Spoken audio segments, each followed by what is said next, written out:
Welcome to the Door Roller Money Podcast. I'm your host, Rob Berger. Today, in episode 326, and I've been getting that number wrong lately, by the way. My apologies. You think I would know how many podcasts I've recorded. Anyway, I'm reasonably sure this is number 326. I have a guest on the show, Cameron Huddleston. She wrote this book, Mom and Dad, We Need to Talk: How to Have Essential Conversations with Your Parents About Their Finances. It was a great conversation. I've known Cameron for quite a long time. She was in a past life, a reporter at Kiplinger, and published this book not too long ago. So I'm going to get right to the interview, and then after the interview, I'm going to give you my thoughts on the book and how it's sort of impacted my life. And Mom, I hope you're watching. Cameron, welcome to the show. Thanks so much for having me. So it's wonderful to have you on the show. We had a great time talking at FinCon. And in fact, you were a huge help for me in promoting my own book. But today we're not here to talk about my book. We're here to talk about your book. Great. I'm happy to talk about it. Well, before we get to it, I don't what's something you can tell us about yourself that I don't know you think would be interesting to the listeners of Dote Roller? Oh, geez. Let's see. Okay. Here's something that might be interesting. I have been writing about personal finance for 18 years, but I just happened to stumble in to this line of journalism. I didn't become a journalist with the goal of being a personal finance journalist. Honestly, it happened by chance. I started out as a general assignment reporter at a newspaper and then ended up in Washington, D.C. And while I was there, I got a job with Dow Jones Newswires, business reporting. In fact, I was writing about convertible bonds, of all things. And that's exciting. Oh my gosh, it's so exciting. You can't beat it. But I decided I wanted to stick with business reporting for a variety of reasons, but I had no background in it. And just so people know, a lot of times with journalists, you learn on the job. Like you don't start at a daily newspaper knowing about cops and courts. You learn by just really getting into it and covering the topic. And so I had a lot of actually training when I was at Dow Jones, but I wanted to be better versed in economics, statistics, business. American University had a master's program, master's in journalism, and you could pick a specialty. So I picked economic journalism because I decided I wanted to stay on this particular type of journalism, stay in this field. And so I started in 2000, graduated in 2001 as we were heading into a recession just before the September 11th attacks, and Dow Jones had a hiring freeze. I couldn't get my job back. Bloomberg wasn't hiring anyone at the time, but Kiplinger's Personal Finance happened to be looking for someone, an editor for its website, which was relatively new at the time. And they took a chance on me. I had no experience writing about personal finance, but they hired me, and that's how I got my start in personal finance journalism. And the rest, as they say, is history. And the rest is history. All right. So having given us that nice history of how you got into this business, I just have to ask you about convertible bonds, right? I mean, of all the things you just said, right, it would make sense that I would pick convertible bonds. But my question is this, you get assigned to convertible bonds. What exactly do you write about? Specific issuers or specific bonds? Okay, so what the division that I worked with Dow Jones Newswires, it's a wire service. And so, we're constantly putting out reports, and most of the people who subscribe to it are traders, people who are on Wall Street working with investment firms, banks. And what we would do is we would follow the federal filings of companies that were convertible bond issuers or junk bond issuers also.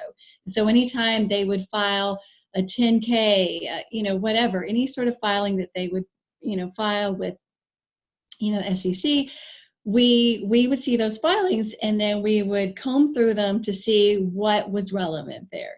So if someone says, we are basically saying, we're no longer sure we can continue as a going concern, basically saying, hey, we might be filing for bankruptcy, that would be something we would report on. Or, they're issuing a new round of securities or that sort of thing. And so we would type up an article, send it out over the wire. And then, we would kind of cover general trends in the industry too. So, yeah. What year was this when you were doing this? So this was in like 1999, 2000. Okay. All right. I still remember I don't know why I'm going to bring this up, but I still remember starting in law in 1992. Mm-hmm. And we didn't have email. Didn't exist. Oh, I remember that because I was in college then. Yeah. Anyway, I guess I'm just showing how old I am. Okay. So mom and dad, we need to talk. How to have essential conversations with your parents about their finances. This is a perfect topic for me, both because of my aging mom, who is probably not listening, but if you are a mom, I love you. And my in-laws, who I'm confident aren't listening either, but if you are, Nick and Ann, I love you too. So why did you write this book? I wrote this book because I don't want people to make the same mistake that I made. And that is not talking to my mom soon enough about her finances before she started having memory problems. I think most people, and surveys have found this too. So it's not just me conjecturing. This has been found with surveys. Most people are not talking to their parents about their finances for a variety of reasons. They don't think they need to have the conversation. They're afraid of having the conversation. They think their parents' finances are none of their business. And I can tell you that there will likely come a point when your parents' finances are your business, either while they are alive and they need caregiving help from you or financial support from you, or when they die, because you're going to have to deal with what's left behind. Mm-hmm. And not only did I not have conversations with my mother about her finances before she started having memory problems, my father died at the age of 61. He was in a second marriage, and he died without a will. And he was an attorney on top of it, and so you would think an attorney would have had a will, but he did not. And I hadn't thought to have a conversation with him before he passed away about, hey, Dad, do you have a will? So, I use my own experience.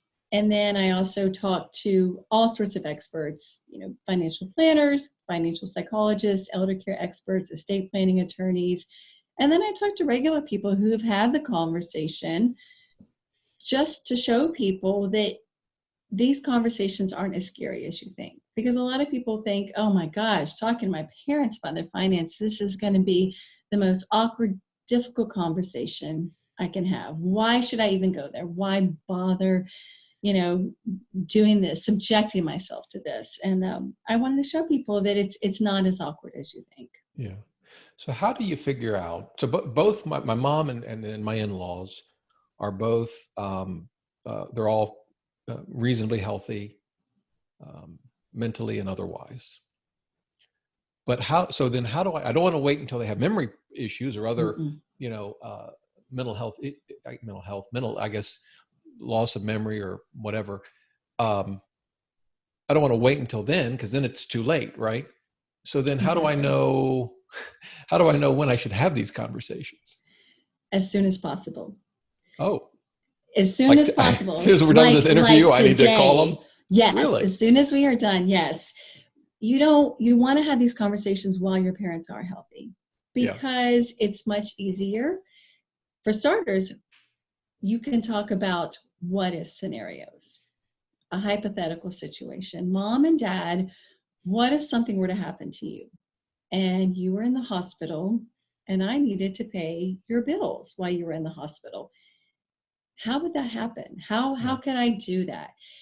When you're talking about that hypothetical situation, there are not as many emotions tied to it. If you're waiting till there's already that emergency, emotions are going to be running high. And the last thing you or your parents are going to want to discuss are finances. You're trying to deal with that emergency. And so if you've had the conversations beforehand, you can have it when people are calm and you're talking about the what if, not, oh my gosh, this is happening. How are we dealing with this? You can be more rational. You have many more options if you are making plans for, say, long-term care, as opposed to waiting when you're in the thick of it. And also, by having these conversations sooner rather than later, you can assure that your parents have essential legal documents that would allow you to legally step in and make financial and healthcare decisions for you. If they have had a stroke already, if they've been diagnosed with Alzheimer's and they don't have these documents, we can talk about what they are. If they don't have them, it's too late. You have to be mentally competent, as you know, as an attorney, to sign these legal documents. And so, or you have to get the court involved if they're not. Right. You have to get the court involved, which is expensive and time consuming. And really, it's awful, because what you're doing is putting your parents on trial to prove that they are no longer mentally competent. And that's why you want to step in. And no one wants to do that to their parents, and no parent should have to go through that. So having these conversations now and not waiting ensures that the documents are in place, that you have a plan, that you're prepared for those what if situations. So like after Thanksgiving dinner and we have our pumpkin pie, I can turn to my mom and say, so Mom, in case you get hit by a truck next week, we need to talk. I mean, maybe I could, should I soften it? Maybe a little? Yes. Oh my gosh. Yes. You don't want mom, you don't want mom to panic. And what you might not want to do is actually bring it up right after Thanksgiving. Wait till, if you can, the next day. Because the holiday meal is for celebrating. And there could be people there who don't need to be part of that conversation. And by the time you're done with Thanksgiving, maybe you've had a little too much wine and the conversation could go downhill really quickly. Wait till the day after. And well, the truth is, I'll be watching football. I won't want to talk to anyone anyway. So Right. Yeah. Exactly. So you mentioned the documents that we need. What are they? Or that they need? So the will, or the living trust, which is going to spell out who gets what when you die. And if you die without a will, guess what? Your state has one for you. Yeah. So you can't just simply say, mom and dad might say, oh, I don't need a will. Your mom's going to get everything, and whatever she doesn't want, you can have. That's not always the case. Your state law might have a different idea about who gets what, and it's going to go through the court process, and a judge is going to decide. And so if your parents want to have any sort of say, they need to put it in writing, whether that is the will or the living trust. The other two documents, which I think are even more important than the will, are the power of attorney, which lets you name someone or more than one person to make financial decisions for you if you no longer can. And then the living will, which is also called an advanced healthcare directive, that spells out what sort of end-of-life medical care you do or do not want, and lets you name someone to make healthcare decisions for you. And like I said, you have to be mentally competent to sign these documents. If you wait till something's happened, it can be too late. And that was the case with my mother. We were almost too late. I could see that she was having memory issues, and I told her, Mom, let's go meet with an attorney to update your legal documents. And fortunately, the attorney found that she was still competent enough to sign them. And she gave my sister and me the right to make financial and healthcare decisions for her. If we had not done that soon enough, I would have had to have gone to court to become her conservator. Fortunately, those things were in place, and it allowed me to easily step in and start talking to her bank, her financial institutions, to start making financial decisions for her as her memory got worse, as her Alzheimer's disease progressed. And that's what she was diagnosed with, Alzheimer's disease. I had to use that power of attorney to sell her house for her. I had to use that, power of attorney to, make all sorts of financial decisions for her. And I manage all of her finances for her now. Now, do you have those documents for yourself? I do. Okay. I do. Checking. And just so people know too, and if your parents are, balking, if you suggest that they, name a power of attorney or a healthcare power of attorney, and they say, well, I don't want to give this much power to you, at least not right now. What you can tell your parents is, listen, it's so important for you to decide who should be making these decisions for you. If you're naming someone in these documents, you have control. You're deciding who you want to make these decisions for you, rather than having a judge make that decision. And guess what, mom and dad? I don't have any real power unless I have the actual document. So put it someplace safe and tell me how to access it and under what conditions I can access the power of attorney. Right. And that lets them maintain that control if they're reluctant to give up that control to you while they're still mentally capable of making their own decisions. But yes, I do. My husband and I both, we've actually gone through the process twice of having a will drafted and then updating it again. But we have the power of attorney. We have the healthcare power of attorney with the living will. Yeah, so do we. So what about a parent who, recognizes the importance of all of the things that you've just described, but at least at the present time doesn't want their children to know anything specifically about their finances? I suppose they don't need to tell them anything in terms of how much money they have if they don't want to. No. And really the point of these conversations is not so much to find out what mom and dad might be leaving you when they die. In fact, if you approach it that way, you're less likely to have success in getting them to open up to you, because parents don't necessarily want to tell their kids who's getting what or how much they're getting. The key is to find out, do they have these documents? And if they do, where are they? If they don't, encouraging your parents to meet with an attorney, or at the least going online and getting a low-cost version of a will, because although those documents are not ideal because they're more general, it's better than nothing. Yeah. And so, just saying, look, I don't need to know what your will says. I just need to know that you have one and where it is. And if I am the executor of your will, we need to talk more about what that role entails. Because if you're the executor, you're the one who's going to have to deal with everything, everything your parents leave behind. So you need to know what they are leaving behind. And again, they don't have to tell you everything now, but if you can get them to write it down, make that list of all of their accounts, their usernames, their passwords, what sort of insurance policies they have, where the key to the lockbox at the bank is. The more information you have, the better, the easier it's going to be if you have to step in and help out or when they die. But like I said, if they're reluctant to give you this information now, tell them to write it down and put it someplace safe with that will, the power of attorney, and the healthcare living will power of attorney documents. Yeah. You mentioned you have a sister, and I could imagine that these conversations, as difficult as they might be at times, could be even worse if the siblings don't see eye to eye on this. Any thoughts about that? Yes, I do suggest that you at least try to talk to your siblings before you even talk to your parents, because it is important to get on the same page with them. And you don't want to go to your parents without letting your siblings know you're having this conversation, because that might create ill will.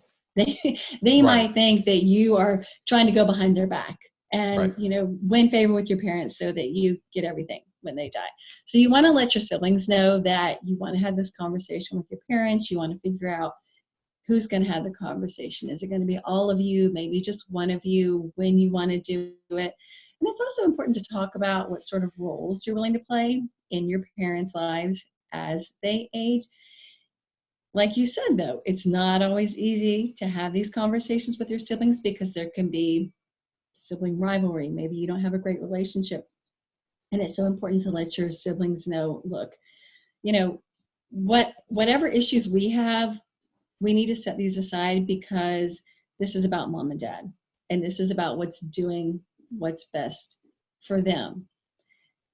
It's so important to highlight that, so that hopefully you can all agree to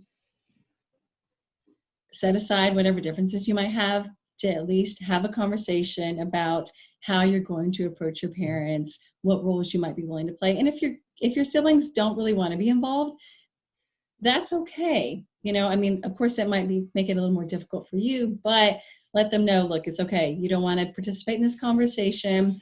That's fine. I'm just going to keep you updated, or offer to keep them updated. So again, they don't think that you're going behind their back and trying to whatever, take advantage of your Yeah. parents or get everything from them. Yeah. In some ways, I don't think in my case and in my wife's case, this would be true. I don't think. But in some ways, I could see the whole sibling issue being the most difficult part of the process in some families. And I know some families like that where, they just don't see eye to eye on money, and maybe one sibling does really well and the other doesn't, and that's created issues. And now they're talking about their parents' estate, if you will. But as you say, as difficult as it may be, that really can't be a reason to not address this issue, right? So, Right. how about? And I know you have a chapter on this in your book, but this is another, I think, difficult issue, and that is you've got aging parents who perhaps live in the house that you grew up in. They're very emotionally attached to it, but it's too overwhelming just physically to maintain it, or financially, and they will not move. what, what do you do? What It's can a you do? it's tough. It is certainly tough because a lot of people have a strong emotional attachment to their homes. I mean, they've lived there for decades. They raised their kids there. They have all these memories. There are a couple of different ways you can approach it. And the key thing, though, is to focus on the positive. You don't want to go to your parents and start pointing out all the negative things. Oh, mom and dad, this house is way too big for you. I know it's so expensive. I know you can't keep up with it. That's just going to put them on the defensive. And, we know that doesn't work. Think if someone came to you and approached you in the same way, you're going to shut down. So you want to find a way to put a positive spin on this. Perhaps say if your parents do happen to complain, oh my gosh, we just had to fix this on the house. And then you can say, well, hey, have you ever thought about maybe downsizing to an apartment, a retirement community where someone is going to take care of that for you? Wouldn't it be awesome if you didn't have to worry about these maintenance issues anymore? You were in an apartment, there are all sorts of places out there. There are apartments that are, for people who are 50 and up. There are retirement communities, and no, retirement community does not mean a nursing home. There are some awesome retirement communities out there. I mean, there are actually several of them now that are like Jimmy Buffett themed. So if you love Jimmy Buffett, I mean, there is a retirement community out there for you. I could have lived a full life without knowing that, but fine. Okay, good. We got Jimmy Buffett covered. But there are some pretty sweet retirement communities out there for you that are like, they're like resorts. And yes, some are more expensive, some are not, but selling your parents on the idea that there could be a place out there where they don't have to deal with the maintenance, it's cheaper, and saying, you know what, if your rent or your mortgage is a lot smaller, just think of all the extra money you would have to do things you enjoy instead of spending it on replacing the heating and cooling system or fixing the roof or getting new windows or paying someone to mow your lawn. Think about what you could do with that money and point out some of the things that they like to do. Maybe it's traveling, maybe it's spoiling the grandkids. Focusing on the positive to get them to see the benefits of moving. You'll have more luck doing that. A couple that we know, the wife, she has just one sister, and their parents owned a second home, like a summer vacation home. And their parents are aging, they're probably in their 80s, I guess. And, it's hard for them to keep that second home up and financially. And they actually had this kind of conversation about it, the difficult conversation.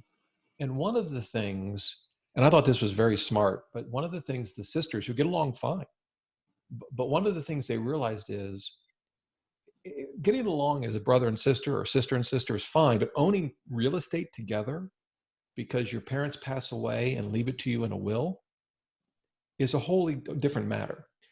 And they realized that, one, they really weren't going to be good together owning a piece of property. And two, their mom and dad could frankly use less headache in their life right now, Mm-hmm. and maybe the money.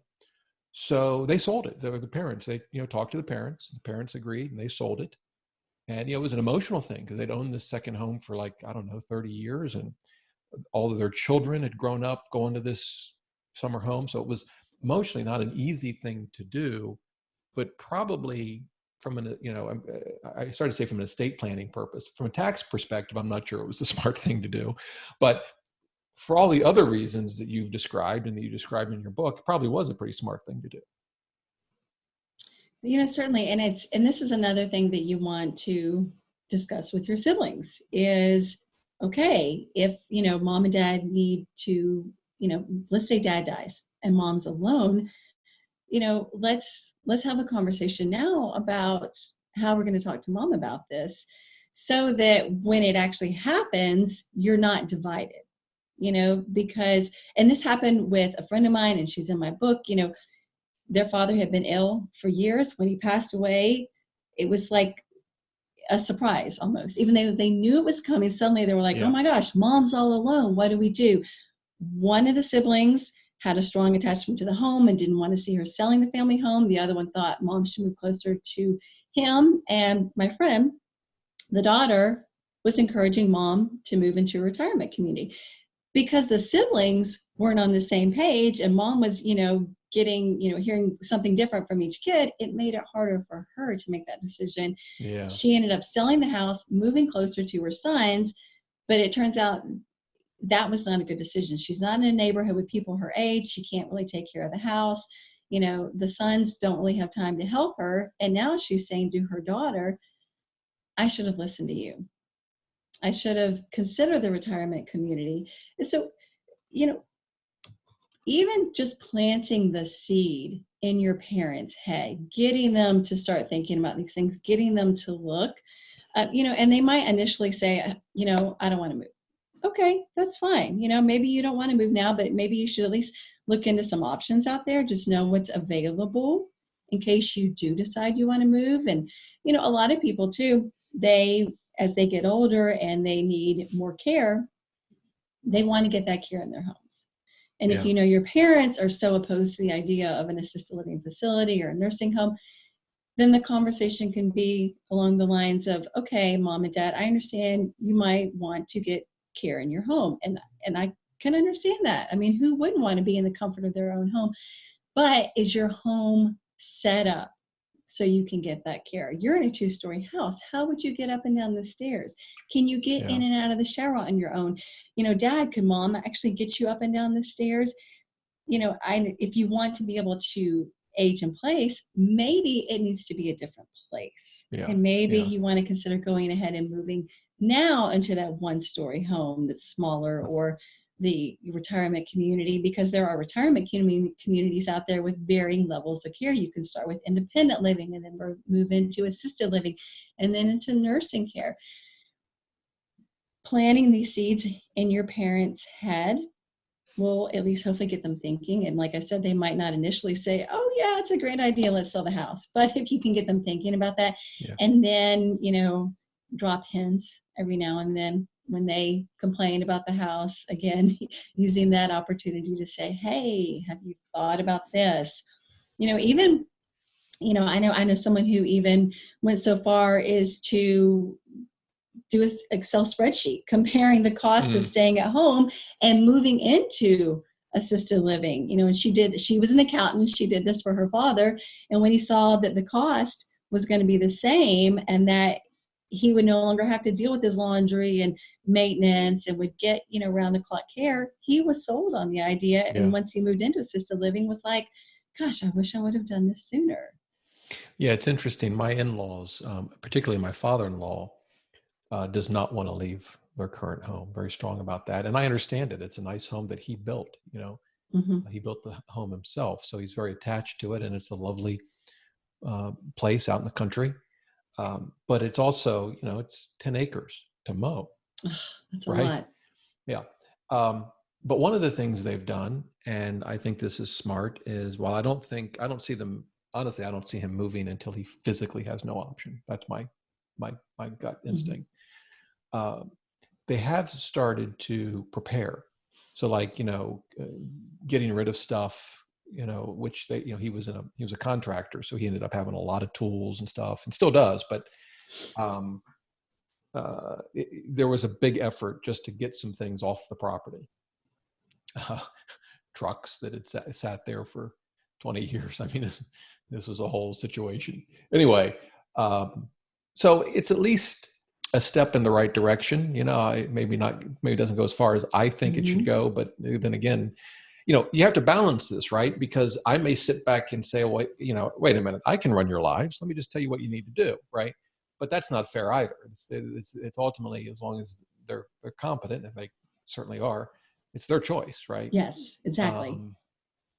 So you kind of have to balance that. What's interesting though, in a family dynamic is, it's one thing to say it's someone's choice, whatever that may be, but those choices often have impacts on other family members. And so I think there needs to be some sensitivity there as well. I don't think that's so much applicable in my situation, my in-laws, but I think I've seen other situations where, folks won't move out of a home, but it causes tremendous issues for the kids because they're trying to help their parents, and it's, anyway.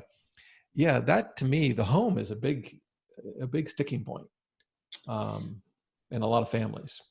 It is. I mean, it is tough, and that's why I say try to be as positive as possible. Like you said, as long as your parents are still mentally competent, it is their choice. It can impact you if you're having to, go in and provide care, and providing care for them in that home is not easy because, if you're the one who's helping your parent get up and down the stairs, or, get into a bathtub that's hard for them to get into. I mean, yes, it does impact you.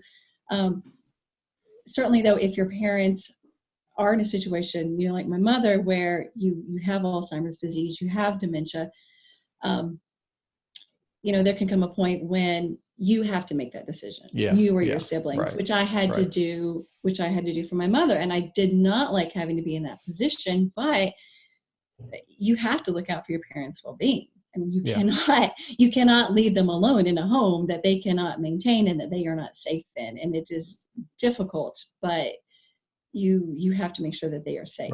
Right. Yeah. And I know a friend that's dealing with that now. And the problem is you can see the mental issues developing, but sometimes the person is totally lucid and quite competent. And then the next day they're not.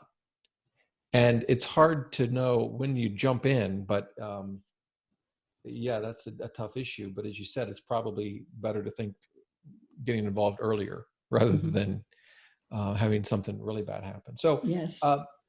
Where can people, we've only scratched the surface of this book, I should tell folks. Where can people learn more about you? Obviously, I assume should they go to Amazon for this book? Where should they go to get your book?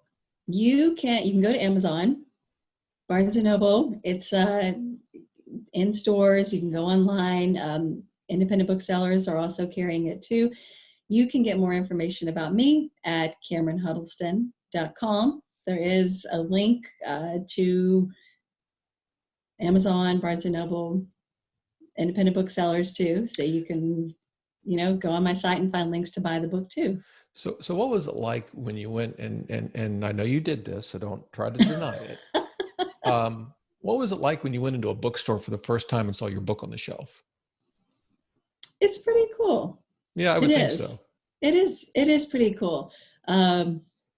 What's really cool is when you have people, who are snapping pictures of it in places around the country and saying, oh, hey, I saw my friend Cameron's book on the bookshelf. So I'm like, ooh, that's awesome. So you published it through Wiley, so you're big time. I self-published mine.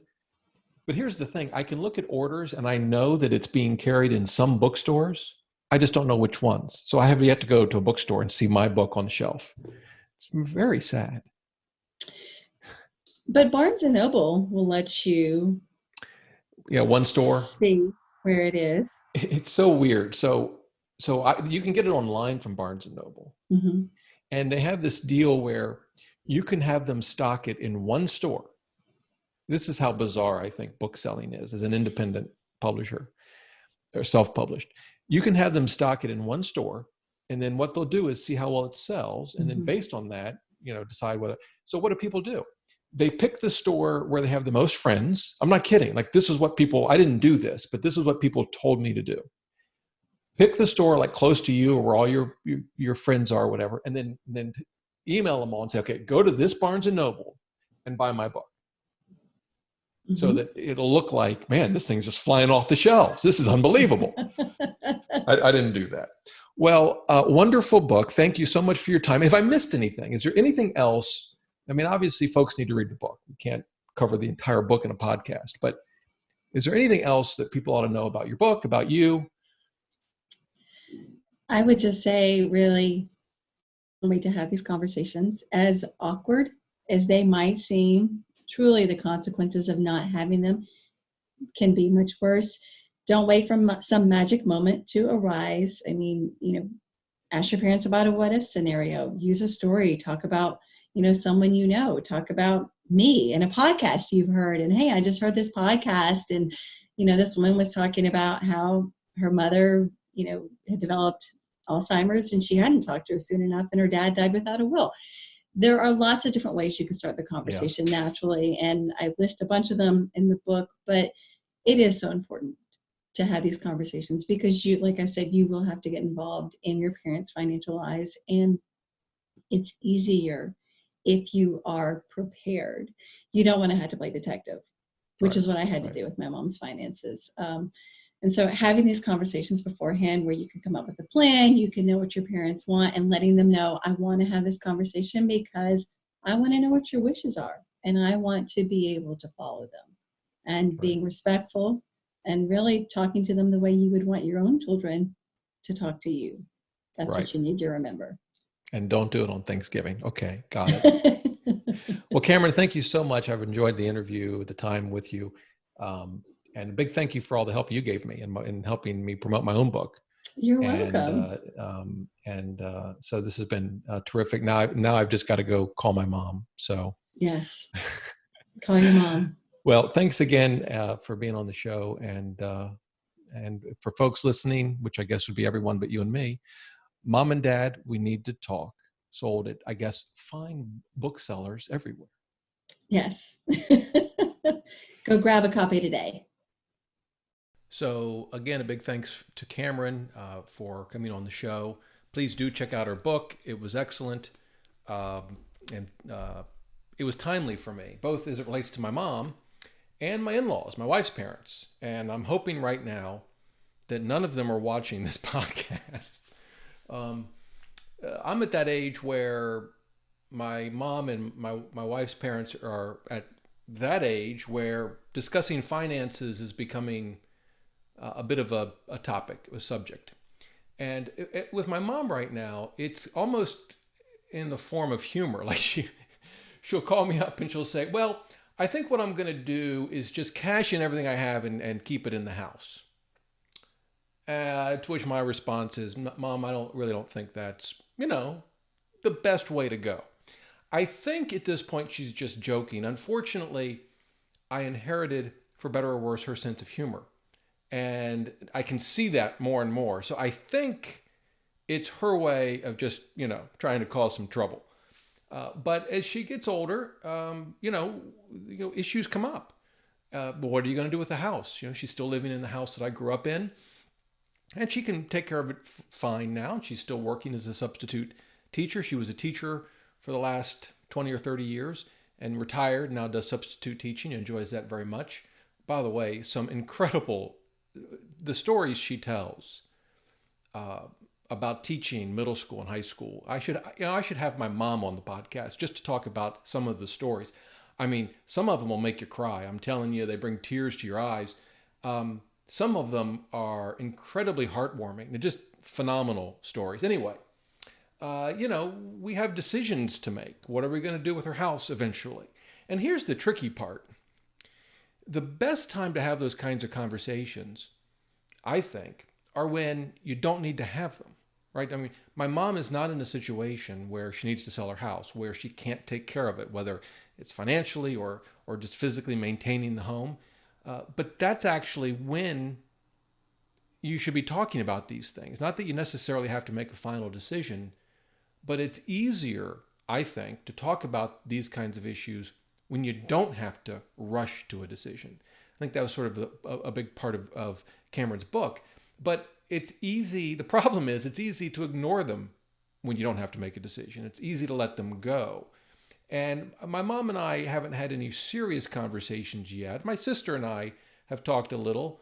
But again, we don't have to make decisions, but it is a good time to start thinking about these things. And so I am going to start having some more substantive conversations with my mom. And the issue has come up with my in-laws. They have a beach house. And, the question is, what are we going to do with the beach house? I mean, they don't live there. It's a second home. Should they keep it or not? Obviously, it takes a lot of work, both financially to maintain and just physically, just to keep the house up. You got to drive down there to cut the grass and the water heater goes out. I mean, typical taking care of the house sort of thing. And my wife has a brother. And so, there are all these different, folks involved in this decision. Right now, they don't have to decide. They don't have to sell it, but it's really probably the best time to figure this out. And we have good friends who were in a very similar situation. The wife had a sister, and the two of them, their parents, had, I think it was a lake house, and they'd owned it for 30 years. Kind of the exact situation. They didn't have to sell it, but it was kind of a financial burden and a lot of work. And what my wife's friend and her sister decided, was, hey, maybe we're not going to be good at owning real estate together. It's really hard to own real estate with someone else, even if you've got a great relationship. And so they ended up talking to their parents, and the parents ended up selling the home. And they didn't have to sell it, but it was getting, to that point where they needed to start seriously thinking about it. And emotionally, it was a hard decision to make, but they made it. And I think it was a really smart thing to do. And I sort of look at my in-laws' beach house, and I think, I really kind of think they ought to seriously start thinking about selling it. I haven't convinced everyone that they should, and I'm not trying to force the issue. Of course, it's not my place to do that, but I do look down the road and think, if we don't deal with it now in some way, we're going to end up dealing with it in difficult circumstances, and it's going to make it 10 times harder. And we're going to be making those sorts of decisions under a lot of stress, a lot of pressure, while we're dealing with other issues potentially. And so I think it's hard. It's this dynamic where you should be dealing with some of these issues now, but you don't have to deal with them. And so it's just easier to push them off down the road. And I'm trying to struggle in my own situation with my mom to some degree, but also with this beach house. How much should I push now? Not necessarily to sell it. There might be other options, right? But really probably should be making some decisions now that, one, offload the burden of the beach house from my in-laws, but also set us up in a way that we can perhaps deal with the home, down the road when they're gone in a way that, doesn't cause issues within the family. I think a lot of times that actually does mean selling it. Not always, right? So again, it's not that there are easy answers, but I think the sooner you start thinking about these things and eventually talking about these things with your parents, with other family members that are, brothers, sisters sort of thing, it's not that you're going to make decisions immediately in many cases. We certainly are not. But it's a process. And I think it's better to start that sooner rather than waiting until you're sort of forced to make difficult decisions. So in that regard, I found both the interview and her book to be very helpful. So let me know what you think. Join the Facebook group, doorroller.net/Facebook group. Leave some comments. Obviously, when you read the book, leave a review on Amazon that helps us authors. And please do join the Door Roller Facebook group. Again, doorroller.net/Facebook group. I don't know how many people are in it now. A couple of trillion? I don't know. It's a large group, but they're very supportive of one another.